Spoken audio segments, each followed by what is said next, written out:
How to beat Middlesbrough. Well, Boro did the double over the Hornets last time they met, but it was the special shirt 2 seasons ago where Watford came out winners, and they're hoping for more of the same this weekend. To look ahead to the Boro game, we've got Luke, Aaron and Rio on the 20 minutes quickest and fastest review of all things Watford on the internet. We are talking the Sunderland result, we're talking defensive midfielders, and we're also getting stuck in to Boro. Welcome to Where Hornets Walk.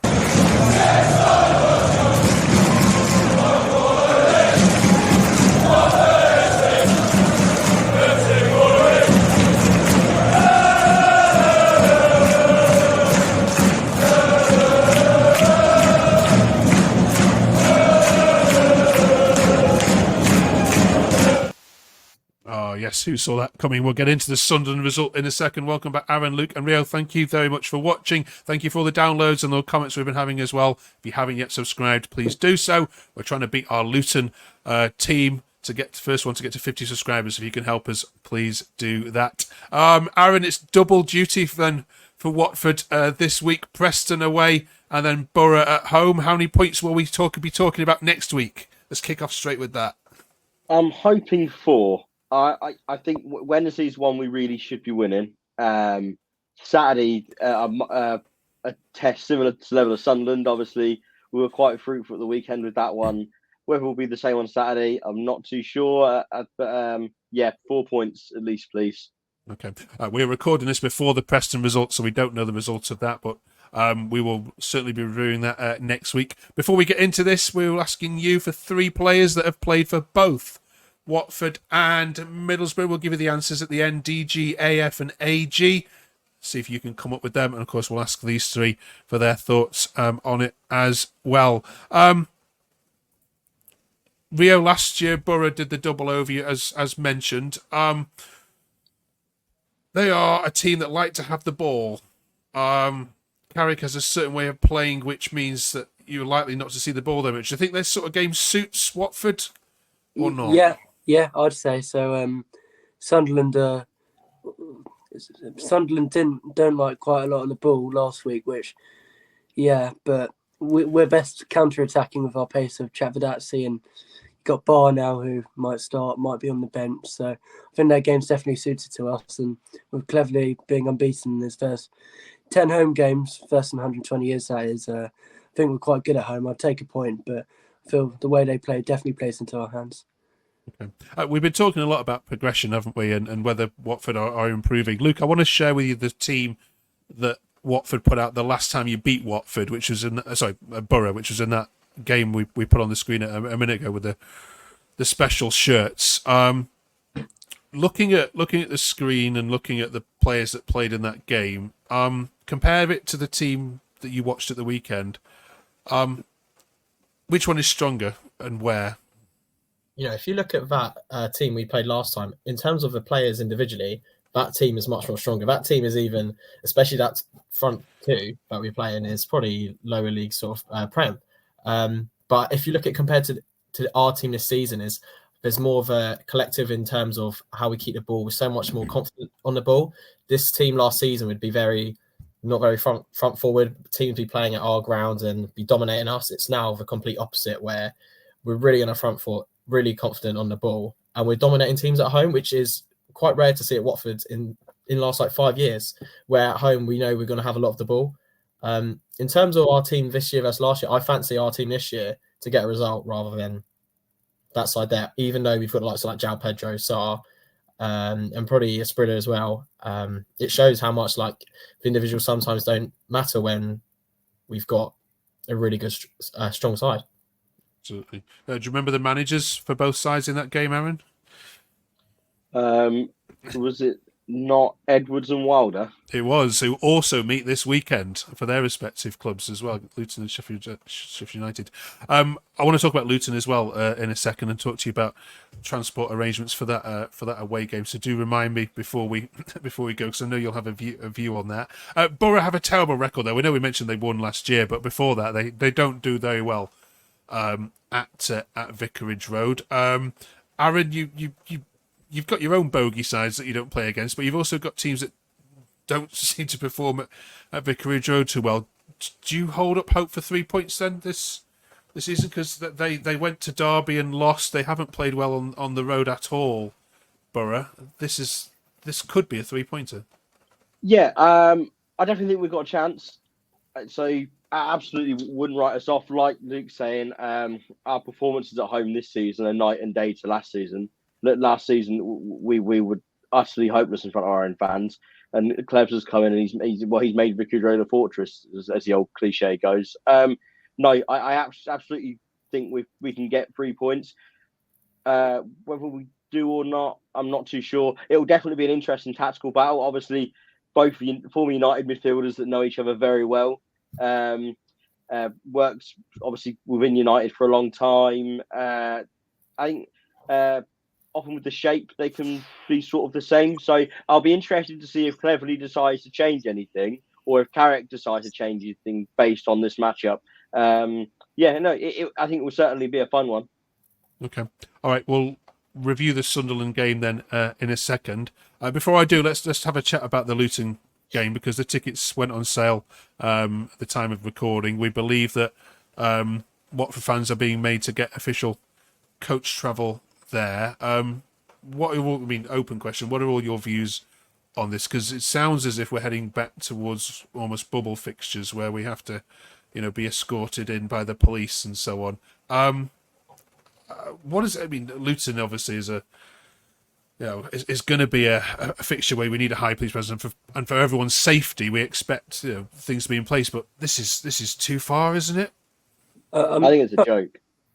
It would make sense if Luton fans had to come to ours in coaches, but Bedfordshire Police or Hertfordshire Police, one of them, can't fund that. So I think we should both have to make coaches if we do have to make coaches, but there's not many bubble fixtures around nowadays. So, Yeah, there's only Cardiff and Swansea, which is officially not even Rangers and Celtic is a bubble fixture. So why this? It has historically been nasty, and so I understand the concern from a public safety standpoint, but at the end of the day, Rio's right. If you're going to bubble it, you have to bubble both teams. Luton came to us and they were coming in on the trains fine. There was scuffles in town and after the game, but it's sort of expected. That's why you have a high police presence for those games. And I think the further joke is the fact that we're being forced to get on the club coach and we're being forced to pay for it. If they're going to put coaches on and say that is the only way you can go to this game, then they should fund it for the fans. We should be paying 15 quid to go on a coach from Watford to Luton. It's an absolute farce, I think. I obviously live in the Midlands as well, so I have to now drive past Luton, park up, get on a coach, go to the game, come back on the coach to Watford, and come all the way back past Luton again. Yeah, there's a joke there, isn't there? That might be the best way to observe Luton is to go past it. Luke, what's your thoughts? Will you be heading to this one? I'm actually. This is the only game I'm missing all season because I'm going on holiday. And I told my mum, I said, don't book anything until the season comes out. Because I said that one game after the national break, we played Luton away last time, and it's happened again. I think it's a complete farce as well. In terms of the actual coach travel, again, like what the others lads said, if they did it when they come to us, that's fine. But to pay for it as well, I think it's ridiculous. I remember last time they had no toilets on our coach as well. So we're paying £13.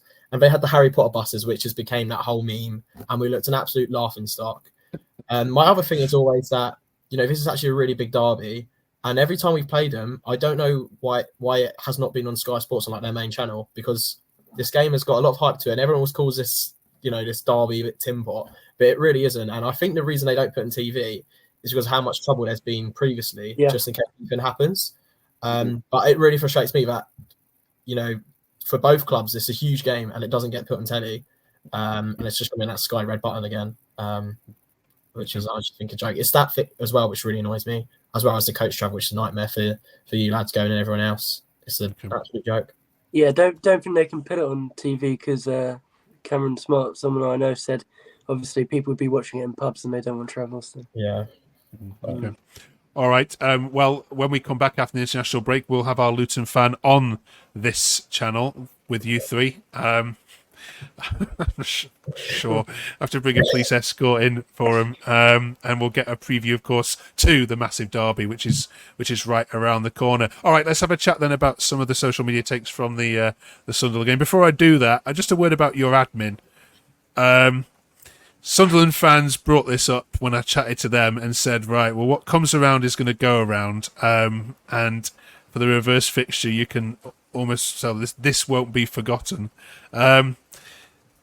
Cheeky of the admin, but you can understand their point of view. I mean, it was him that said it. I mean, look, if you're going to rub it in like that, then expect to get it back. I think it's fair play to the admin for finding it. I don't think I've actually watched the new season, so I didn't even realise that was in it. But I think it's a totally fair jest. We were mentioned a minute and 15 seconds into the first episode of the series. All right. Well, good. Well done, admin, for remembering that. You must have been waiting a long time to use that clip. All right. Here's Rate My Take.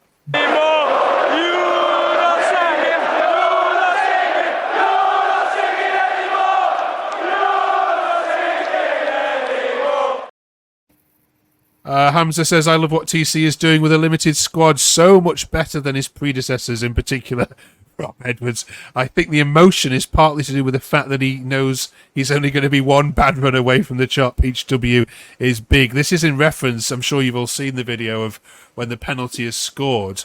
Cleverley loses it a bit on the touchline. He gets really emotional and looks to the heavens and grabs his fist. He needs to calm down a bit, Rio, doesn't he? Wait, penalty? Oh, sorry. Cleverly, I think he actually got it wrong in the second half. Porteous at right wing back, it didn't quite work, and a few of the subs. But yeah, I think tactically, he's one of the best I've seen in recent years since Javi Gracia was our last very good manager. He gets the philosophy of the club. I was thinking, obviously, if you look at our fixtures until after Leeds away, we do have a really tough run. And after that Norwich thumping, I was thinking, you're always a bad run away from being under pressure. But that Sunderland win definitely eases it. I think we need one more point to go into the derby in a couple of weeks ahead of them in the table, which hopefully should happen. So yeah, I love Cleverley at the minute. And as Luke said earlier, when in that Middlesbrough game a couple of years ago, when we had Sargio, Pedro, Esprit, you name it. Well, we've got a better application this time, the whole team. May not have the quality, but we're far better, and you can't fault the application, even against Man City. Our Sunderland fans said that you won the game because Dan Neil did his typical Dan Neil thing and trailed a leg on the 84th minute, and bang, there you go. And they said that was definitely heading to a 1-1. Luke, would you agree with that? Yeah, I'd completely agree with that. I think even before we even scored in the first half, me and my mate I sit with was like, this got 0-0 written all over it. It was a very tame sort of game. You know, we had the control, but we wasn't really doing anything with it. And it seems that was going to happen towards that sort of latter stage of the second half. But when we brought Boro on, you're probably going to hear a lot about him, but he is brilliant. How he hasn't started for us yet in a championship game is ridiculous. He has been so good off the bench. He was really good against City. He had a goal ruled out, which should have never been ruled out. And he is like the difference with us at the moment. It's really exciting. Every time he comes on, we feel like something's going to happen. And I think that was the change it needed to be. And he got us the assist for the penalty. But yeah, we just needed that little bit of like electricity on the pitch, and he brings that every single time. And it's good to see him doing well. And I hope he starts soon as well. There's no reason why he shouldn't. He's been our best player the last sort of 2 games, and against Man City as well. Leads us nicely onto Zach's tweet here. Bar needs to start the next game. Starts over Kambeye for me, maybe to compensate to bring in a defensive midfielder. Aaron David King says, back to winning ways, played some creative football in the first half to generate some great scoring opportunities. Very negative in the second half. Substituting Festy and Larouci didn't help. And I want your view on this one, we were lucky to get the win. Were you? Yeah, I'd say with the way the second half was heading after the changes, it was looking like Luke was saying, that it was just going to peter out for a draw. And but Bar was pretty much the sole reason we did get that winning goal, because once we'd taken the wide players off, especially having to put Porteous at right wing back, the right side was nullified.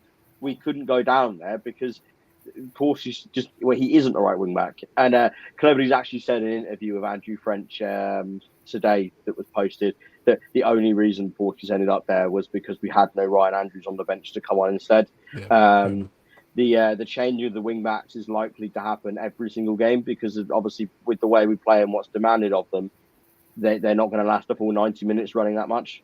But without Bar providing that directness, we had no threat really at the end.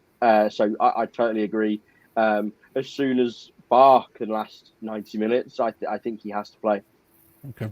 But another scalp taken, beating the top of the league. I'm not going to argue with that. And Fortress as well, building up at Vicarage Road. All right, we move on then. Defensive midfielders is next in our journey as we go around the club. Very quick this one because transfermarket.com doesn't say you've got very many. I'm sure other players will drop into these positions. But a name from all of you, Rio, from the players on the list there. Who's the best? I was ticklish in there. Exactly. Who's the none best defensive midfielder? None of those players are defensive midfielders, and none of those players play in central midfield. But do I have to go with this list, or can I say the club? You can say who you prefer. Yeah. All right, Tom Dele-Bashiru is very good when he drops deep because he's after Travidazzi, he's one of the best ball carriers at the club. And yeah, he makes everything tick. He's one of our most crucial players. Kiembe, he's not really. Need to find where his best position is at the moment. One name. Right. Dele-Bashiru. Thank you, Luke. Loser. Aaron. I think Imran Loser's most talented, but right now Musa Sissoko is our best central midfielder. Okay. All right. Brilliant. Okay, and then going back to what we asked you earlier, we asked you to think about players that have played for both Watford and Boro. How many did you get at home? Let's see if this lot have managed to conquer it. Some of these date back to I think before when you were born, Rio. So I might exclude you from some of these. Go on. I may be mistaken, but AG Adlan Guardiola, or am I right? That's right. Well, it's a great shout. Yeah. Yeah, it's played for Watford between 2014 and 17. Yeah, he had a loan spell at Middlesbrough. What about DG or AF? Ashley Fletcher's AF. Could be. Oh, actually, yeah, we had it as Adam Forshaw. He definitely. Ashley Fletcher definitely did play for them as well. All right, okay. Adjudication noted. DG is going back a little bit more in time. I'm not 100% sure on DG. I'm taking a guess, and I'm going for Danny Graham, but I don't. It's well done, amazing. Well Right. done. Okay, I can tell the Watford Christmas quiz is going to be interesting with you three then this year. Fantastic, well done. We'll do well on it. All right, final question to you all then. September Player of the Month. We want one name and one reason. Starting with you, Aaron. Go. September. What games? Chakratadze. Rio. I'm going to say Travidazzi as well. He just needs to improve that final ball. Luke. Again, Travidazzi is just on a different level at the moment. It's ridiculous. Yeah. All right. Okay. Can't give it him every month, by the way. We can Well, will be next month. Okay. If he's not. Fair enough. Okay. Right. Thank you very much for joining us. We appreciate all your comments. If you've, like we have said before, please do subscribe. We know there's tons and tons of Watford stuff you can listen to and subscribe to, but this is 20 minutes of just, four blokes chatting about, an amazing club with lots of heritage. So we're very grateful for you to join us. And as I say, our next episode, we'll be looking forward to Luton. I'm not looking forward to it, but these lot will be. Thanks for watching. Have a great week and enjoy the double header. See you next week.